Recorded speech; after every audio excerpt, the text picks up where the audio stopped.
नमस्कार दोस्तों, स्वागत है आपका आपके अपने YouTube चैनल एजुकेशन स्टार गुरु पे।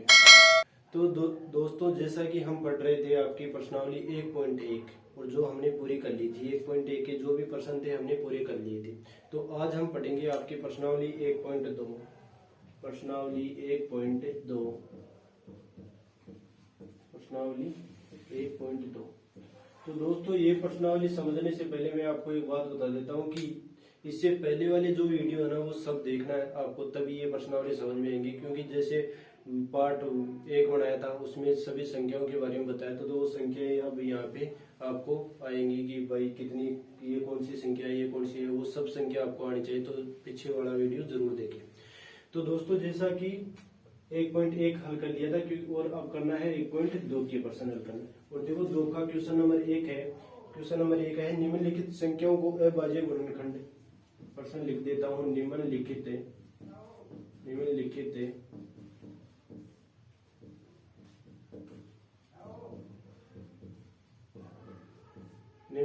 संख्याओं को अभाज्य गुणनखंडों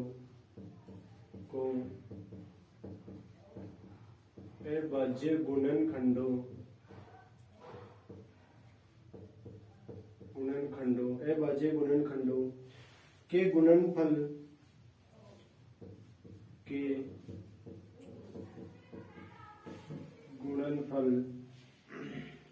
के रूप में व्यक्त कीजिए।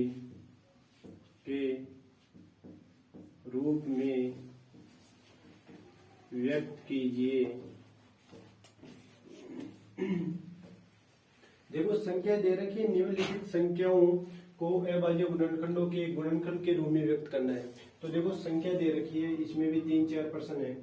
एक है आपका 140, 2 नंबर पे है आपका 156 और 3 नंबर पे है आपका 38-25 और 4 नंबर पे है आपका 5005 और 6 नंबर पे है आपका 74-29। अब देखो 1 नंबर पे 140 है, 2 नंबर पे 156 है, 3 नंबर पे 38-25, 5005 और 74-29। प्रश्न दे रखा है निम्नलिखित संख्याओं को अभाज्य गुणनखंडों के गुणनखंड के रूप में व्यक्त कीजिए। तो देखो इन सभी संख्याओं के अभाज्य गुणनखंड निकालने हैं। तो देखो क्वेश्चन नंबर 1 हल करेंगे हम, और क्वेश्चन है 140 और 140 के अभाज्य गुणनखंड इस प्रकार से निकालने हैं।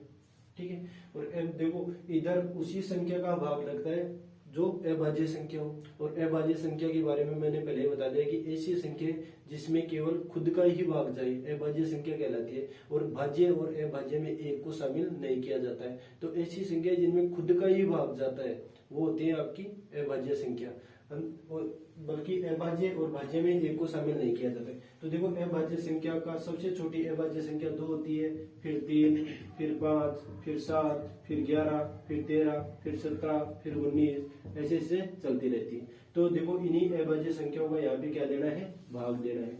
तो देखो सबसे पहले यहाँ पे देखना है 2 का जाता है या नहीं। तो देखो लास्ट में सम संख्या है तो वो 2 का भाग जाता है, तो 2 का जाएगा तो आ गए 70। फिर देखो सम संख्या है 2 का जा रहा है, फिर कितना आया 35, फिर 35। अब देखो लास्ट में सम संख्या नहीं है, विषम संख्या है तो 2 का नहीं जाएगा। 2 के बाद में देना है 3 का। 3 का देखो विभाजकता के नियम है ना, वो सिखाऊंगा बाद में। ऐसे देखते हैं कि इनके अंकों का योग करना है, 5 और 3 8, और 8 में 3 का भाग जाता नहीं है, तो इसका मतलब 3 का भी इसमें नहीं जाएगा। 3 के अलावा देखो 5 का जाता है, 5 7 35, और फिर 7 का जाता है 1।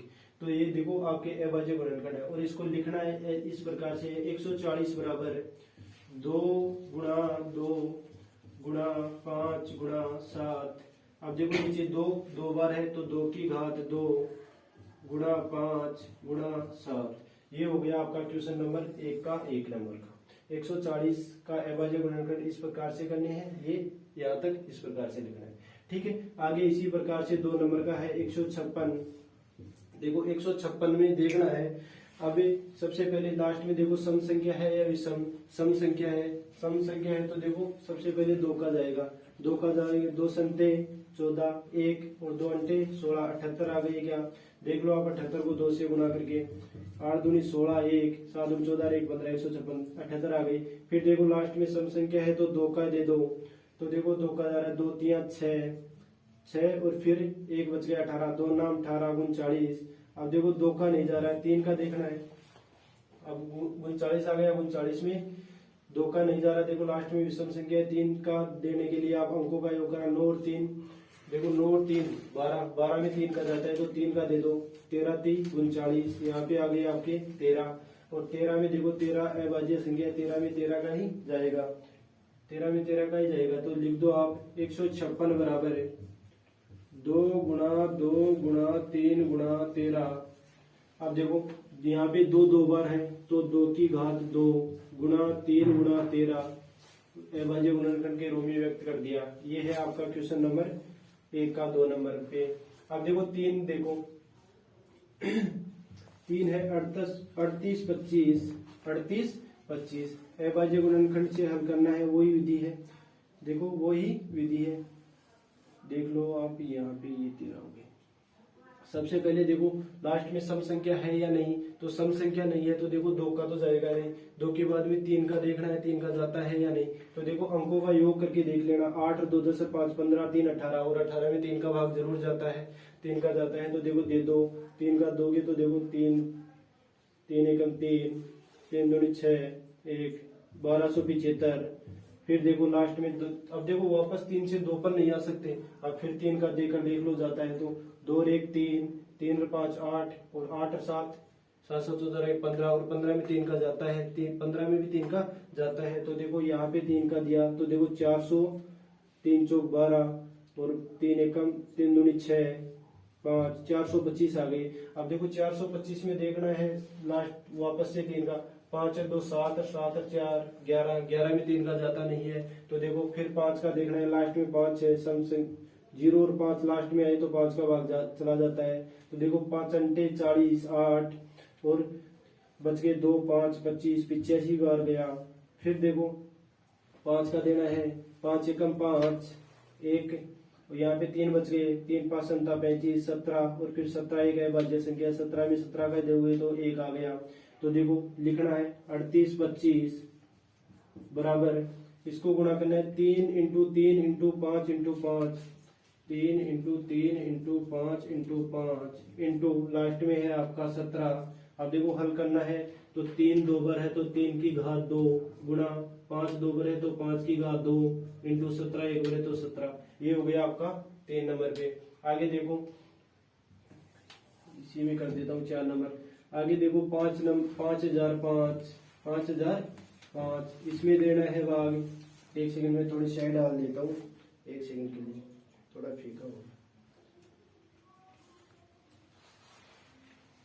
वीडियो रोक दे भाई। हाँ तो देखो अब है आपका 4 नंबर का 5005 में देना है। अब तो देखो लास्ट सबसे पहले लास्ट की संख्या सम है या विषम, तो विषम है तो 2 का तो जाएगा नहीं। 2 के बाद में 3 का अंकों का योग करो 5 और 5 10 10 में भी 3 का नहीं जाता।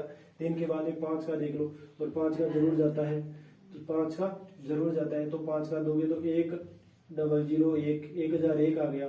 फिर देखो 1001 में 5 से नीचे तो जाएगा नहीं, वापस 5 से नीचे तो जाता नहीं है। फिर देखो किसका जाएगा, अब देखकर देख लो 5 के बाद में 7 का 1001 इधर देख लेना 1001 और 1007 का देख लो 7 एकम 7 बच गए 3 0 7 चौक 28 फिर 2 1 7 21 बिल्कुल जा रहा है। फिर 7 का जाएगा 143 बार। फिर देखो 143 के बाद में 7 का दे दिए 143 में। अब देखो आगे कितना आ रहा है 143 में 7 का दोबारा से देखकर देखना है 143 का 7 में देंगे तो 7 का नहीं जाएगा। 7 के बाद में देखो 8 सम संख्या है, 9 8 भी है भाज्य संख्या है, 9 भी भाज्य संख्या है, 10 भी भाज्य संख्या है और 11 देखो 11 का भाग देंगे तो 11 का जाता है। 11 की भाजकता का नियम याद होना चाहिए। सम स्थानों का योग और विषम स्थानों का योग का अंतर या तो 0 होना चाहिए या 11 होना चाहिए। वो यदि 0 आ गया तो भी 11 का भाग जाएगा और यदि 11 आ गया तो भी 11 का भाग जाएगा। तो देखो सम स्थानों का योग सॉरी विषम का जोड़ लो एक बार 3 1 4 और 4 में से 4 गया तो 0, इसका मतलब 11 का जरूर जाएगा। 143 में 11 का भाग देना है, तो देखो यहाँ पे आ गया 13, और 13 एक अभाज्य संख्या है, 13 में 13 का दिया तो 1, तो लिख दो आप ये लिख दो यहाँ पे 5005 बराबर 5 इंटू 7 इंटू 11 इंटू 13। ये हो गया आपका क्वेश्चन नंबर 1 के 1 नंबर का ये हो गया, 2 नंबर का ये हो गया, 3 नंबर का ये हो गया और 4 नंबर का ये हो गया। इतना कठिन नहीं है, सबको आते हैं। अभाज्य गुणनखंड ही करना है। ये तो 4 तक तो हो गए, तो यदि आप चाहो तो स्क्रीनशॉट ले सकते हो और समझ में आ गया तो। अब देखो लास्ट प्रश्न बच रहा है, वो मैं और कर देता हूँ।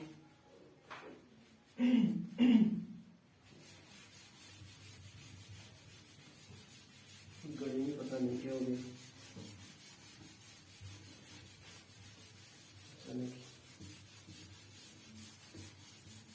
अब देखो लास्ट में है आपका 74 29, 5 नंबर पे है आपका 74 29। अब इसके भी अभाज्य गुणनखंड करने। अब तो देखो लास्ट में सम संख्या है या विषम, विषम नहीं है, देखो सॉरी विषम ही है, तो विषम में 2 का तो जाएगा ही नहीं। 2 के बाद में देखो 3 का अंकों का योग करके देख लो, अंकों का योग 3 से भाज्य नहीं है, 3 का भी नहीं जाएगा, तो 5 का भी नहीं जा रहा है, देख लो लास्ट में 0 और 5 नहीं है। 5 के बाद में 7 का देखो, 7 का भी नहीं जाएगा, देख लेना।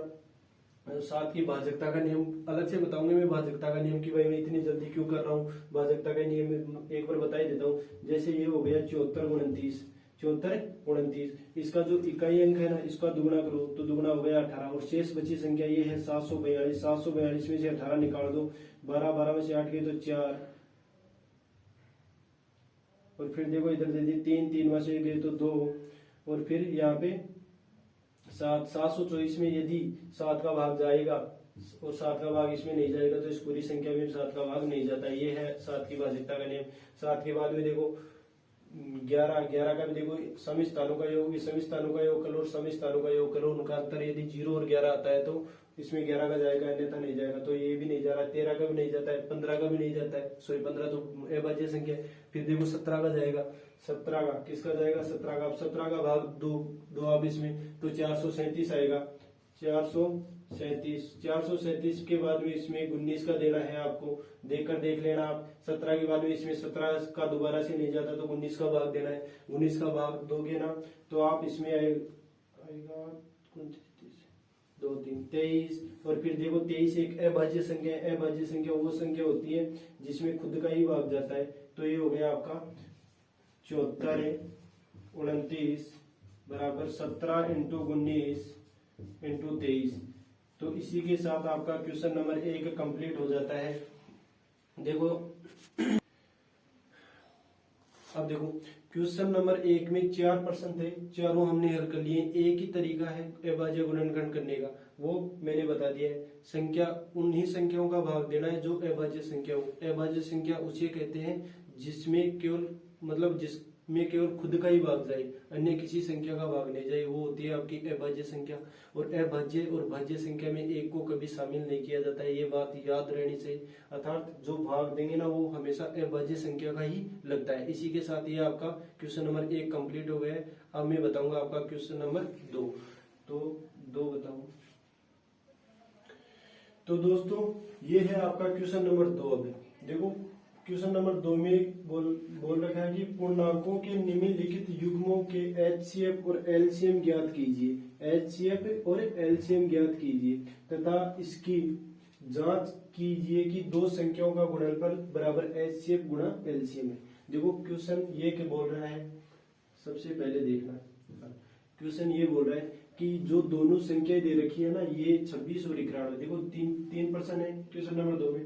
तो देखो ये दोनों संख्या है ना, तो संख्या A को A मान लो और B को B मान लो।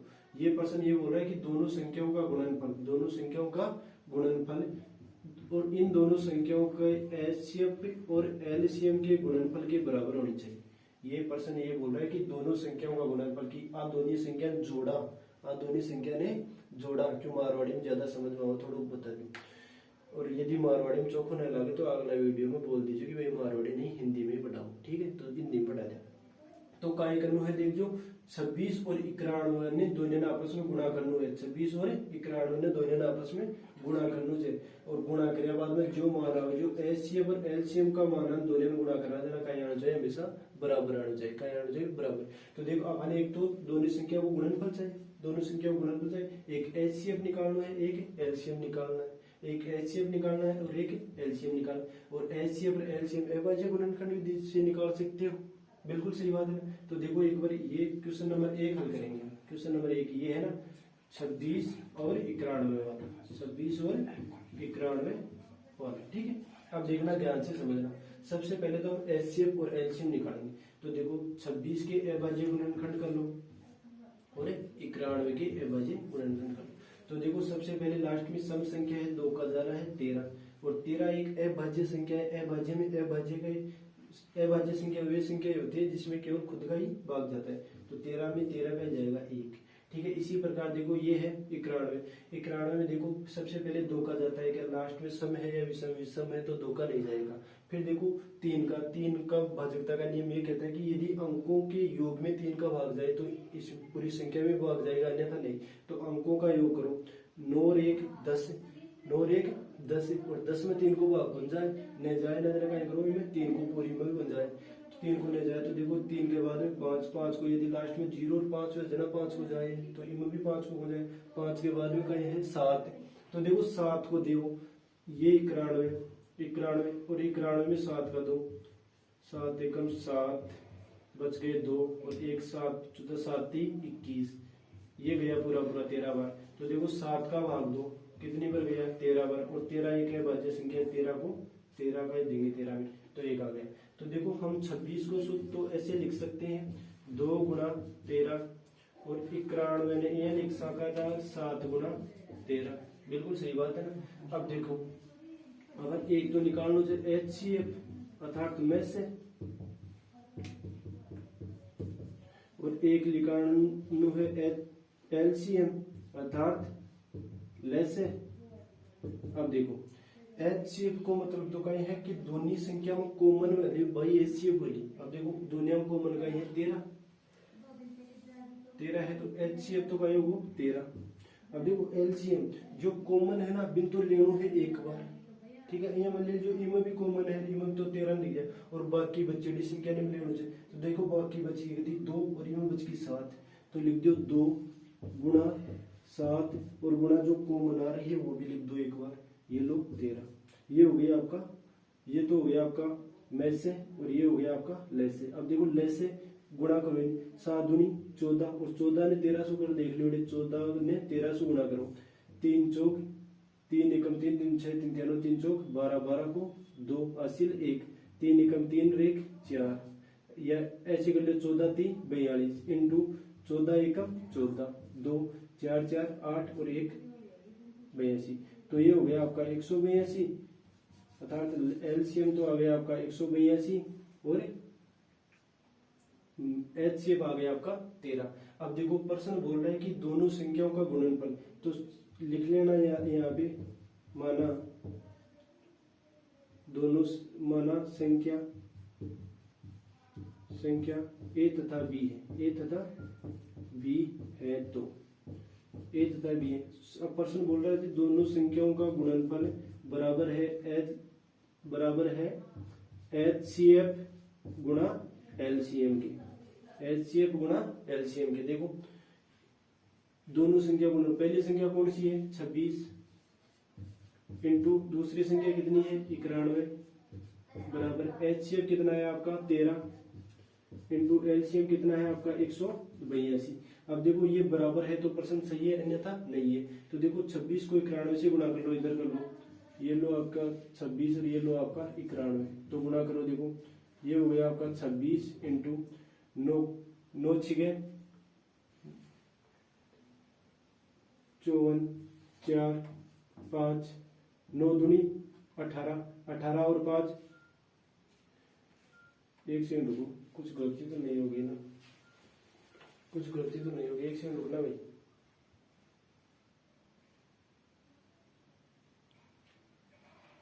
सही है, तो आगे देखो एक बार इसको गुणा करो। तो देखो 9 छिके 54 और 5, 9 दूनी 18 और 5 23, 6, 4 2 6 और 23, 2366 आ गया कि दोनों संख्याओं का गुणनफल कितना आया 2366 बराबर 182 को इधर भी गुणा कर लो, 182 को 13 से गुणा करके देख लो, देखो 3 दूनी 6, 8 3 24, 2 3 एकम 3 2 5 इंटू 1 से करोगे तो 2 8 1, देखो 6 4 2 6 8 5 13 और 1 1 2 2366, तो देखो बराबर आ रहा है, बराबर आ रहा है। तो ये हो गया आपका क्वेश्चन नंबर 1। क्वेश्चन नंबर 2 का 1 देखो प्रश्न है पूर्णांकों के निम्नलिखित युग्मों के एचसीएफ और एलसीएम ज्ञात कीजिए। देखो एचसीएफ भी ज्ञात किया कर लिया हमने और एलसीएम भी ज्ञात कर लिया, यहाँ तक का प्रश्न हो गया। तथा इसकी जांच कीजिए कि दोनों संख्याओं का गुणनफल बराबर एचसीएफ गुणा एलसीएम किया गया, और जांच करना है कि इन दोनों संख्याओं का गुणनफल एलसीएम और एचसीएफ के गुणनफल के बराबर है क्या।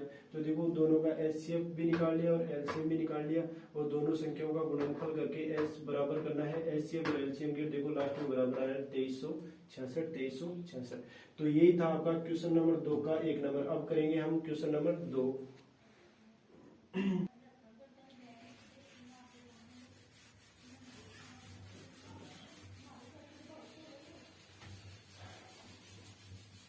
तो पता नहीं गले में क्या हो रहा है। अब देखो क्वेश्चन नंबर 1 तो हल कर लिया, अब 2 करना है हमें। 2 नंबर पे देखो क्या है 510 से और 92, वही काम करना है दोनों के अभाज्य गुणनखंड से एचसीएफ और एलसीएम। ये लो देखो इसमें देखो 510 है ना, तो देखो लास्ट में सम संख्या है तो 2 का जाएगा, 2 का जाएगा तो ये लो आपका 2 5 5 255 हो गया। अब देखो लास्ट में सम संख्या नहीं, ये विषम संख्या है, विषम संख्या है तो देखो एक बात बताओ लास्ट में अंकों का योग कर लो, 3 का देके देखना है। देखो 5 5 10 2 12 और 12 कितने 3 का भाग जाता है, तो देखो 3 का 2 8, 3 का भाग दोगे 255 में तो कितना आएगा आप देख के बताओ। तो देखो 3 का दोगे तो आपको 85, और 85 के बाद में देखो 8 5 12 है क्या, तो 12 में अरे 8 5 13 है, 13 में 3 का जाता नहीं, तो 3 का देखो 5 का दे दो, 5 कम 5 और यहाँ पे बच गए 4 5 नाम 45 19 और सॉरी 19 नहीं 17 5 85 और फिर 17 एक अभाज्य संख्या है तो 17 में 17 का दिया तो 1, और इसी प्रकार 92 देखो सम संख्या है तो 2 का देना है, 2 का दोगे तो देखो 2 चौके 8 4 और 1 2 6 12 46, फिर 2 का दोगे तो देखो 23 दूनी 46 और 23 एक अभाज्य संख्या है, 23 में 23 का दिया तो 1। अब लिख लेना है आपको 510 के लिखने हैं 2 गुणा 3 गुणा 5 गुणा 17, और 92 के लिखने हैं 2 गुणा 2 गुणा 23, ये लिखने। अब देखो सबसे पहले तो इसका एचसीएफ और फिर एलसीएम। अब देखो एचसीएफ तो जो कॉमन आता है वो होगा, तो देखो 2 कॉमन आ रहा है, और देख लो कुछ आ रहा है क्या 3 5 और कुछ नहीं आ रहा है, तो एचसीएफ तो होगा इसमें 2, एचसीएफ तो होगा 2। और अब एलसीएम में देखो 2 सबसे ज्यादा बार कितनी बार है, देखो 1 बार 2 बार, यहाँ पे है 1 बार और 2 बार, तो 2 गुणा 2 का तो काम कंप्लीट हो गया। 3 देखो 1 बार ही है, इसमें है ही नहीं, तो 3 सारे लेने हैं, और 3 देखो 5 1 बार ही है 5 इंटू देखो 17 1 बार ही है 17 और इंटू 23 1 बार ही है 23, और इसको गुणा करना है तो देखो 2 दूनी 4 4 दूनी 8 4 3 12 12 5 60 और 60 को 17 से गुणा कर लेना, और फिर लास्ट में करना है 17 को 60 को 17 से 17 को फिर लास्ट में 23 से, तो देखो आपका आएगा 23 460, ये लगभग इतना आएगा 23 460, लगभग नहीं यही आएगा 23 460। अब देखो ये हो गया आपका एलसीएम, ये हो गया आपका एचसीएफ। अब करना क्या है ए इंटू बी बराबर एलसीएम इंटू एचसीएफ या एचसीएफ इंटू एलसीएम को किसी प्रकार से लिख सकते हैं। तो ए कितना है आपको पहली संख्या 510 इंटू दूसरी संख्या 92 बराबर एलसीएम कितना है आपका ये रहा 23 460 इंटू एचसीएफ है आपका 2, तो देखो 2 से गुणा करके देख लेना है, लास्ट में 23 460 को ये हो गया 1 सेकेंड 49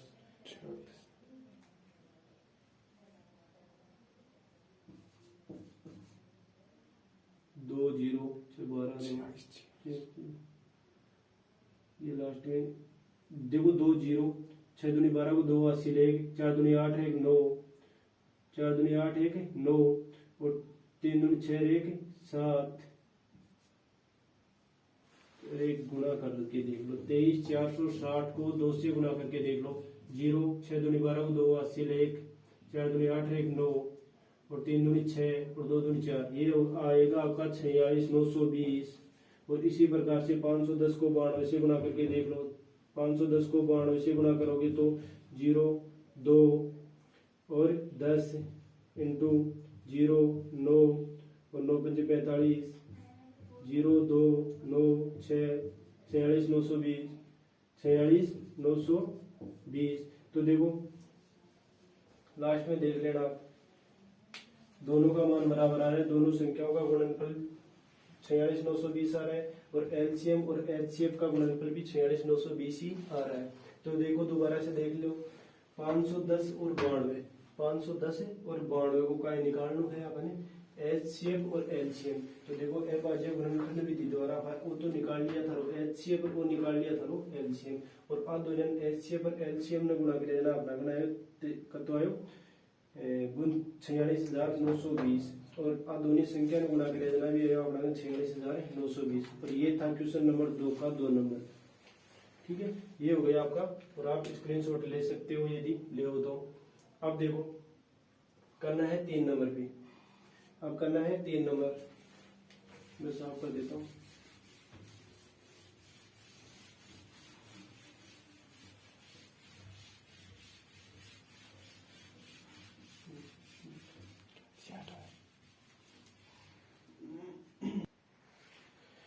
अब देखो आपका है 3 नंबर पे 336 और 54 का, तो वही काम करना है अभाज्य गुणनखंड 336 के और 54 के।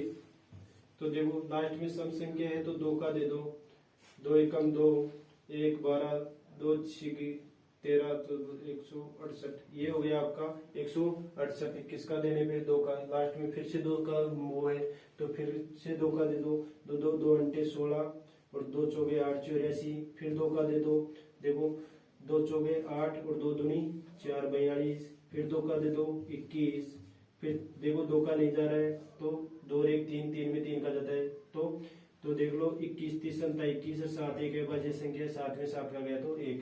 इसी प्रकार 54 में दे दो, देखो 2 का जा रहा है सम संख्या है 27 आ गया, 27 में 3 का जा रहा है 3 नाम 27 और फिर 3 का जा रहा है 3 और फिर 3 का जा रहा है 1। देखो सही है क्या, 54 में 2 का दिया तो 27 और 27 में 3 का दिया तो 3 नाम 27 9 और फिर 3 का दिया तो 3 दिया 9 3 1 सही है। तो देखो वही काम करना है 336 बराबर 2 गुणा 2 गुणा 2 गुणा 1 2 3 4 2 इंटू 3 इंटू 7, मतलब ये लिख दिया 336 के बराबर और 54 के बराबर लिखनी है 2 गुणा 3 गुणा 3 गुणा 3।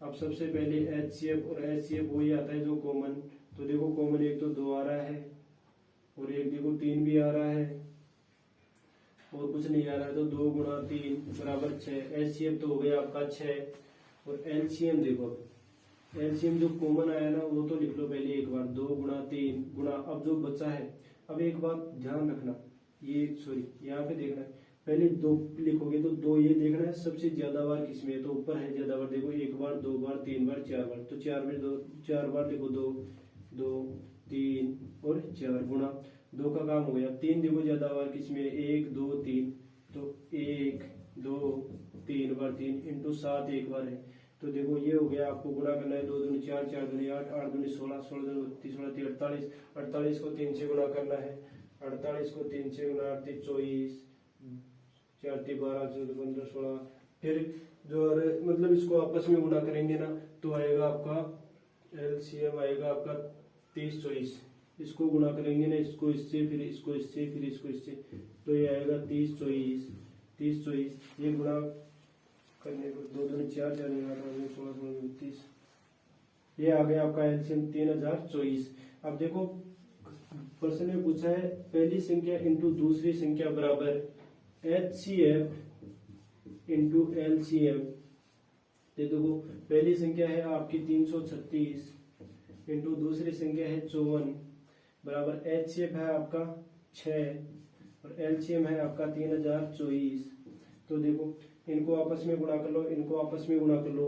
3024 को 6 से गुणा कर लो और 336 को 54 से गुणा कर लो।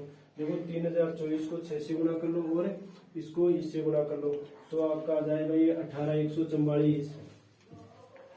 18144, इधर भी 18144 आ जाएगा, इधर भी 18144 आ जाएगा।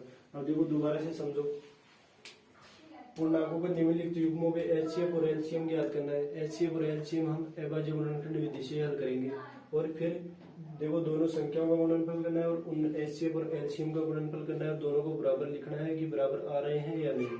तो देखो इसका भी कर लिया था, इसका भी कर लिया था, इसका ये कर लिया।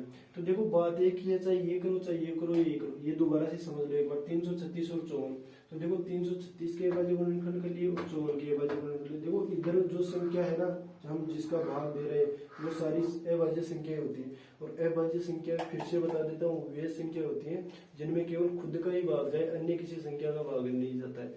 और नोट के रूप में ये याद रखना है कि भाज्य और अभाज्य संख्याओं में एक को शामिल कभी भी नहीं किया जाता। तो देखो ये अभाज्य गुणनखंड के लिए, फिर ये देखो जो कॉमन आ रहा है वो तो हो गया आपका एलसीएम और जो बाकी बच गया ज्यादा बार है तो वो हो गया आपका एलसीएम। तो ये हो गया आपका एलसीएम और ये हो गया आपका एचसीएम। इसके बाद में प्रश्न बोल रहा है कि दोनों संख्याओं को, पहली संख्या को ए माना दूसरी संख्याओं को बी माना। पहली संख्या 336 गुणा दूसरी संख्या 54, इनका गुणनफल कर रहे हो तो 18144 आ रहा है। और देखो एचसीएफ इंटू एलसीएम, एचसीएफ है आपका 6 और एलसीएम है आपका 3024, इन दोनों का गुणनफल कर रहे हो तो भी 18144 आ रहा है, इसीलिए ये दोनों बराबर है। तो ये हो गया आपका क्वेश्चन नंबर 2। तो आज हम प्रश्नावली 1.2 के क्वेश्चन नंबर 1 और 2 हल कर लिया है। तो यदि वीडियो अच्छा लगा है तो वीडियो को लाइक करना है, शेयर करना है और कमेंट जरूर करना है दोस्तों। और इसी के साथ इससे पहले एक वीडियो अपलोड हुआ है कि अशोक जी सर का संविधान से संबंधित, वो राजस्थान पुलिस के लिए बहुत ही महत्वपूर्ण है। राजस्थान पुलिस वाले जरूर पढ़े उसके बारे में। थैंक यू दोस्तों, धन्यवाद।